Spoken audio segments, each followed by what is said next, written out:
E aí, galerinha? Hoje a gente vai para um dos assuntos mais cobrados no Enem. Geralmente equivale a 42% da prova, certo? Que é ecologia. Ecologia, chega lá na prova, te dá um problema e você vai tentar dar uma solução. Lógico que uma solução mais simples que você tiver, certo? E a gente começa entendendo que ecologia é o quê? É o estudo da relação dos seres vivos com o meio ambiente, com o meio em que vivem, certo? E na palavra em si, na ecologia, foi dada pela primeira vez com o alemão Ernst Haeckel, certo? Em 1869, e falava sobre o quê? Primeiro, oikos, casa, e logos, estudo. Antes a gente só atribuía esse estudo da casa ao ambiente, natureza, floresta, os vários tipos de ecossistema que a gente vai discutir na outra aula. Mas ele começava com isso aí. Hoje a gente entende que a ecologia, ela trabalha com todo o ambiente, seja um ambiente urbano, rural, certo? Ou entre os vários tipos de ecossistemas que temos. E qual a importância do estudo da ecologia? Bom, o Enem te cobra a ecologia, porque o Enem quer colocar dentro de uma faculdade seres que sejam mais críticos, certo? E, diante disso, a gente trabalha com racionalização de recursos naturais, sustentabilidade. As próprias escolas adotam os 3 R's, né? Reciclar, reduzir, reutilizar. Trabalhamos também com o quê? Controle da poluição. Eu quero que vocês se lembrem. Falou em poluição, a gente fala nas COPs, Conferência das Partes. Uma das primeiras e mais famosas lá no Japão foi Tratado de Kyoto, certo? Onde se discutiu muita coisa e onde os Estados Unidos saiu em meio a grandes polêmicas, porque se negou a assinar o Tratado de Kyoto, porque para ele o que interessava mais é a parte capitalista do que a parte ambiental. E também a gente trabalha com a questão do controle do crescimento populacional, coisa que muito aluno buga quando a gente fala sobre imigração e emigração. Então, a gente vê, por exemplo, hoje em dia ainda continua China e Índia, os países mais populosos do mundo. Ok, pessoal? E eu gosto de entender logo como pode ser cobrado, professor, ecologia para a gente. Cai muito cadeia alimentar, teia alimentar, pirâmide de energia, pirâmide invertida e assim sucessivamente. Mas aí, observem comigo que a gente tem uma questão justamente de Enem, Ctrl+C, Ctrl+V, e vocês vão entender um pouquinho disso aí. Vê, bioindicador ou indicador biológico, ele já explica o que é. É uma espécie ou grupo de espécies que reflete o estado biótico ou abiótico de um meio ambiente. Vamos entender, estado biótico são os seres vivos. A, em biologia, vai funcionar como negação, então não vivos. Luminosidade, pressão da água e por aí vai. De um meio ambiente, o impacto produzido sobre um habitat, comunidade ou ecossistema, entre outras funções. A posição trófica do organismo bioindicador, o que é a posição trófica, professor? É a posição de vida que ele vai ocupar. Ele é uma planta, ele é um peixe, ele é um consumidor de segunda ordem, e por aí vai. É uma das características mais relevantes quanto ao seu grau de importância para essa função. Quanto mais baixo o nível trófico do organismo, maior é a sua utilidade, pois pressupõe-se que toda a cadeia trófica é contaminada a partir dele. O grupo de organismos mais adequado para essa condição, do ponto de vista da sua posição na cadeia trófica, é constituído pelo quê? Pessoal, mesmo que você não tenha estudado essa questão, vai por eliminação. Observem aí, letra A diz algas, letra B, peixes, letra C, baleias, letra D, camarões e letra E, anêmonas. Se você observar aí, 4 deles são seres heterótrofos, ou seja, que não produzem seu próprio alimento. Um deles são seres autótrofos, que produzem seu próprio alimento, que realizam fotossíntese. Uma cadeia, geralmente, ela é contaminada a partir da base da cadeia alimentar. Quem é a base de uma cadeia alimentar? Quem é a base de uma pirâmide? Não são os vegetais? Gravem bem isso. Vegetal é base de cadeia alimentar, de pirâmide alimentar. Sem eles, a vida não existiria, ok? Sendo assim, a letra A seria a resposta. Mas a gente falou um pouquinho do que é ecologia, a sua importância, mas a gente precisa entender que o Enem, ele é até muito atual dentro de ecologia. Ele pode trazer para vocês tragédia de Mariana, de Brumadinho, mas ele também pode chegar com atualidades, principalmente o Enem desse ano, que vai ser ano que vem, de uma forma muito atípica, certo? É verdade. Então, diante disso, nas nossas atualidades, nós temos aí nuvem de gafanhotos, nuvem de poeira Godzilla. Vou logo dizer a vocês uma coisa.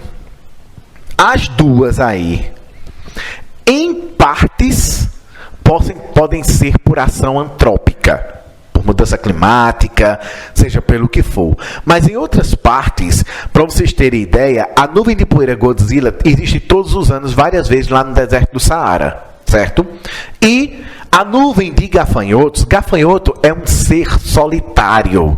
Ele só vai para a nuvem quando a coisa favorece. Mas vamos ver, uma por uma. Antes disso, preste atenção sobre fatos da vida, né? Fases de vida do gafanhoto. Ele passa por 4 fases básicas. A primeira, né, que a gente começa entendendo, é cortador. Aquele que você já entende que ele vai fazer o quê? Vai ser na fase larval, que ele vai cortar a folhagem. A segunda é que ele é um migrador por natureza, certo? Alguns conseguem voar até 100 metros de altura, então conseguem percorrer grandes distâncias durante o dia. Devorador já é uma idade o quê? Mais madura e uma idade muito útil, que é a idade reprodutiva. Bom, é nessa fase que ele pode formar nuvens, ok? E destruidor, ele vai ser maior, ele vai se alimentar mais de seiva e vai pegar grandes matas, uma parte de plantações e assim sucessivamente. Entendendo esses principais fatos, eu quero que vocês se liguem em uma coisa. Como se forma uma nuvem de gafanhoto? Não estou lembrado, não. Para a gente entender, primeiro, falou em nuvem, fala em clima. O clima precisa estar favorável, ok? E essas nuvens, elas só vão se formar porque vai existir muito alimento em um determinado local e eles vão poder se reproduzir, certo? Uma fêmea, ela vai colocar vários ovos durante 24 horas. Não é só por dia que ela coloca. Várias horas do dia ela vai estar colocando os ovos, certo? E para a gente entender, coloquei aí no slidezinho para vocês verem, 400 espécies, né, de gafanhotos são conhecidas. 50 deles são nômades e apenas 10 podem causar prejuízo às plantações. Por quê? Porque eles vão formar nuvens. Porque essa questão de formar nuvens de gafanhoto é uma questão de sobrevivência deles. Se o ambiente é favorável, ele forma. Se não for, ele não vai formar. No Brasil, a gente tem um formador de nuvens, né, que é o Rhamatocerus schistocercoides. Ele está lá na região do Mato Grosso e na década de 80 ele castigou muito as plantações lá no Mato Grosso, certo? E ele pode se deslocar dezenas de quilômetros por dia. Eles podem comer como o equivale a 350 mil pessoas num dia. Eles podem devorar em um único dia o que 350 mil pessoas poderiam comer. Estou impressionada. Não fique.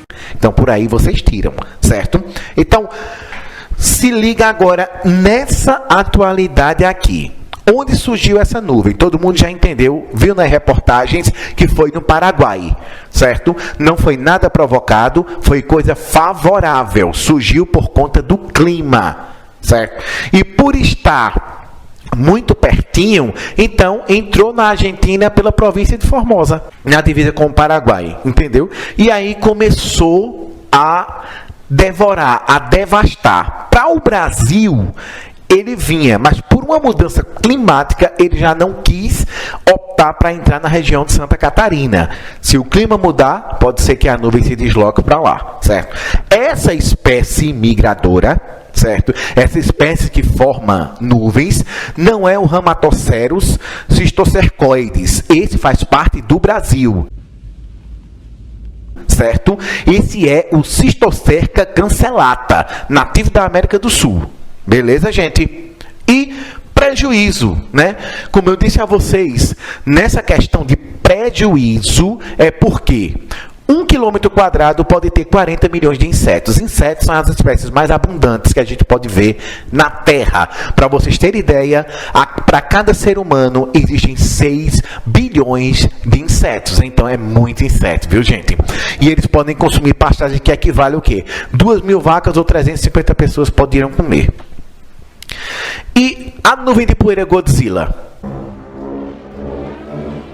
Primeiro, entendam, a nuvem de poeira Godzilla, ela está muito mais densa, mas ela não é um prejuízo, digamos assim, que o pessoal diz, viu do satélite aquela mancha marrom, não está vendo aquele azul com branco. Beleza, mas entendam que ela é favorável à natureza, que ela ajuda a própria floresta amazônica, certo? A se adubar em si. Certo? Então, ela pode cobrir grandes territórios, né? Como Estados Unidos e Canadá juntos e por aí vai. E a quilometragem que ela viaja é bem vasta, 10.000 quilômetros do Saara para as Américas, certo? Só que entendam quais são os efeitos que essa nuvem de poeira Godzilla pode causar para a gente, né? Primeiro, ela consegue, em termos de temperatura, estabilizar a atmosfera em locais que estão extremamente frios e preservar o clima em si, certo? É verdade. Segundo, ela ajuda a regular a temperatura do planeta por ser um regulador, absorver a luz em si. Terceiro, ela contém sais minerais. Apesar de conter uma parte tóxica, ela contém sais minerais que ajudam a adubar o solo, como eu falei para vocês, até na própria zona, na própria floresta amazônica, certo? E ajuda também a vida nos oceanos. Ela acontece cerca de 6, 7, 8, depende do ano, às vezes 10 vezes por ano. Muito interessante. O fenômeno ganhou as manchetes porque deixou de só permear os oceanos e passar para alguns continentes. Aí é diferente, ok? Mas ela consegue sim, ela faz parte de um ciclo ecológico que ajuda a natureza de uma forma geral. Beleza, gente? Já quando a gente fala implicações disso para a saúde humana, bom, poeira demais, a seco demais, umidade de menos, pode afetar a pele, olhos, pulmões, a parte respiratória, pessoas que têm problemas de rinite, de alergia, tudo isso aí podem ser prejudicados. Beleza, gente? Mas a nuvem de poeira Godzilla não é uma coisa prejudicial para nós seres humanos. Os gafanhotos, eles só são prejudiciais para a gente por uma questão, porque eles destroem plantações. Mas em relação ao ser humano, ele não ataca o ser humano diretamente, ele não é venenoso para a gente, ele não vai fazer mal a gente. Beleza, galerinha? Espero que tenha dado para vocês, para esclarecer para vocês sobre esses dois fatos atuais. E aí a gente começa também entendendo níveis de organização dos seres vivos. Como eles vão se organizar? Primeiro, população. O que é uma população? São seres que vivem, seres da mesma espécie, que conseguem se reproduzir, que geram indivíduos férteis, certo? Em uma determinada região. A espécie humana, o ser humano, então ele é uma população. Beleza? Já uma comunidade, se ligue nos 3 nomezinhos que tem aí para vocês, que é comunidade, biota ou biocenose. Pode cair em um texto de ecologia para vocês com esses 3 tipos de nomes. E ele fala justamente de um conjunto de populações. Bom, se você está aí na sala, você, seu pai, sua mãe, seu primo, sua tia, sua avó, vocês são uma população, mas vocês não estão só. Por quê? Nós somos formados por 100 trilhões de bactérias. Então, se a gente pressupõe que existem bactérias e existe a gente, não somos só uma população de seres humanos, tem uma população de bactéria. Juntou, é uma comunidade. Entenderam, galerinha? Espero que sim. E ecossistema. Muita gente confunde a parte de ecossistema com ecologia. Genealogia, logos, estudo. Ecossistema não. Ecossistema vai ser um conjunto de fatores bióticos vivos e fatores abióticos. Luminosidade, pressão do ar. De acordo com essa luminosidade, com essa pressão do ar, com a salinidade da água, eu vou ter determinados tipos de ecossistema. Ecossistema marinho, ecossistema do ciclo, ecossistema terrestre, tropical, cerrado, Mata Atlântica e por aí vai. Beleza, galerinha? E biosfera já vai ser o conjunto desse ecossistema. Vai ser um conjunto de ecossistemas que vão interagir, certo? Temos também uma diferençazinha básica, certo? Que é o que, professor? Vai ser os famosos biomas. Gente, biomas vai estar muito atrelado de acordo com o clima. O clima tropical vai formar um determinado tipo de bioma. As florestas tropicais, certo? O clima savana vai ser formado em outros tipos de locais. A gente vai discutir os tipos de ecossistema na nossa próxima aula. E nunca esqueçam, gente, quando a gente estuda ecologia, a gente tem que estudar os conceitos básicos. Quando eu falo em habitat, você já lembra logo de sua casa. Então, caiu uma questão no Enem de 2016 que falava de duas serpentes, uma de hábito noturno e outra de hábito diurno. Elas ocupavam o mesmo habitat. E a pergunta era, elas tinham o mesmo nicho ecológico? Não sei. Você de cara tem que responder que não. Por quê, professor? Porque o nicho é a relação que tu vai ter com o teu habitat, de questão de abrigo, de alimento, de tudo. Se uma era de hábito noturno, então ela saía durante a noite, ia caçar, e a outra é de hábito diurno, sai durante o dia, elas apenas ocupavam o mesmo habitat, mas tinham nichos ecológicos diferentes. Ok, gente? Enem de 2018, primeira questão, falava sobre ecótono. O que é ecótono? Gente, ecótono é uma transição entre ecossistemas. De um lado, cerrado, do outro, Mata Atlântica. No meio dele, eu tenho essa transição. Nem é Mata Atlântica, nem é cerrado. Então, qual é a função? A função é propiciar o fluxo gênico. Que é isso, professor? O fluxo de vida que vai existir de um lado para o outro. Então, o ecótono, ele joga muito essa transição para vocês. E isso é só propiciar fluxo de vida. Problema ambiental. Bom, gente, 90% dos problemas ambientais na Terra é por ação antrópica. Os outros 10%, a gente pode dizer que esses traumas são naturais. Meteoros, vulcões, terremotos, tsunamis e por aí vai. Só que o ser que mais agride a Terra, o planeta Terra em si, é o homem. Por quê, professor? Porque ele consegue, com desmatamento, piorar os efeitos nocivos à Terra, como efeito estufa. Ele não trabalha a sustentabilidade e faz com que haja o esgotamento de recursos. Ele, muitas vezes, nem conhece uma determinada espécie e já extingue ela. Como eu provo isso? Tragédia de Mariana. Peixes que eram nativos de lá, que nunca tinham sido estudados e nunca vão ser. Estão embaixo de concreto, certo? E a poluição, que é alvo de grandes discussões todos os anos. Consequências de uma forma principal dentro da ecologia, de forma urbana, de forma de natureza e tudo, é o quê? Em primeiro lugar, danos à biodiversidade. Ou seja, o que é a biodiversidade? Não é a diversidade de vida de um determinado ecossistema? E um ecossistema não vai depender do outro? Vai estar ligado um ao outro. Se o nível dos rios e mares aumenta, um tipo de ecossistema vai se extinguir e outros vão ter que se modificar ou também vão se extinguir, certo?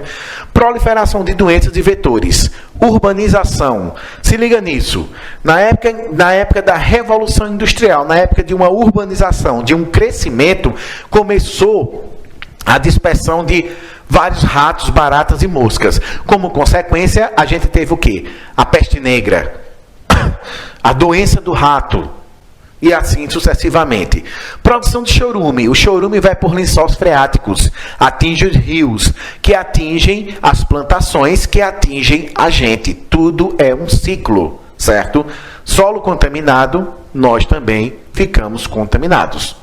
Geração de gases eu nem falo. E disseminação de doenças, até hoje, nós sofremos consequências com isso. E eu sugiro a vocês, dá sempre uma revisada lá em dengue, zika, chikungunya. E agora surgiu mais um tipo de Zika, que a gente vai discutir em uma aula próxima.